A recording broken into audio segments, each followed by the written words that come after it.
Greetings, Ken Korkow here. Thanks for tuning in. Appreciate that. I grew up in a family where I was taught to hold my cards really close to my chest. Our business was our business, and we didn't want other people to know our business.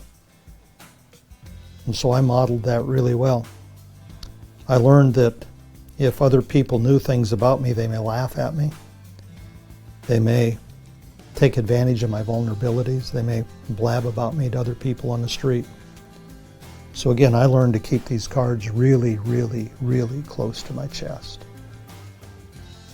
Then it seemed to work pretty well for me. From a worldly perspective, it was pretty successful. But I encountered a guy. We started going to a Bible study about 170 miles away, once a month, 3 hours out, 3 hours back. The Bible study was on business principles, and it helped me tremendously. I've got an MBA, but I sure wished I would have spent more time in the Bible learning about business. I don't know if you're aware, the Bible talks more about business than it does heaven and hell combined.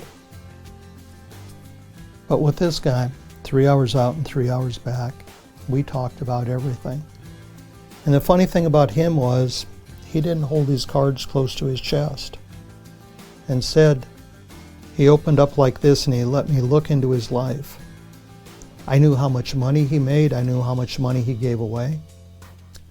I knew everything about his personal life.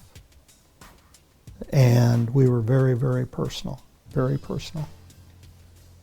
And what I found was, he knew that I was not his judge. He knew he had one judge, that was God. He knew that in a moment or two from now he was going to appear before God, give an account. And so he could afford to be very transparent with me.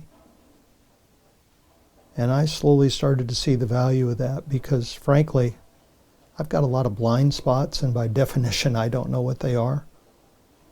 So I've got some guys who are pretty close to me that know the key questions in my life. I've got sort of a dashboard of my life. So the guys who are close to me know what those key questions are. Somebody comes to me and says, "Ken, how you doing?" I say, "I'm fine." Sort of go on, let's get down to business. What does FINE stand for? F-I-N-E, frustrated, insecure, neurotic, and evasive. That's what it stands for. So if you know me well, you'll go ahead and you'll ask me key questions. Ken, how many migraine pills have you taken in the last month? Ken, what's your weight doing? Ken, when's the last time you looked at pornography? Ken, when's the last time you lost your temper? On and on. Asking me those real questions, not the superficial stuff, but the real questions. Iron sharpens iron, so one man sharpens another. If you don't have that kind of person in your life, I encourage you to ask God to give you one. But the key thing is to make sure that he loves God more than you. He loves God more than anything. He's sold out to God, and whatever God says, that's what he wants. For you to have help in finding that kind of person, again, prayer is your best avenue, asking God to give it. Be careful, often before the Lord gives his best, Satan shows up with his best. And there's a lot of counterfeits out there, so test them well. Test them. One of the ways to test is see how much time this guy spends in God's Word, reading the Bible and obeying it. Ask him the tough questions. And then I encourage you to get into the Word yourself. If you'd like some material to help you do that, let me know. Be glad to send you stuff free of charge, no obligation. Nobody's going to add you to a mailing list or anything. We're just excited about what we found. I want to share it with others. Thanks much, and God bless.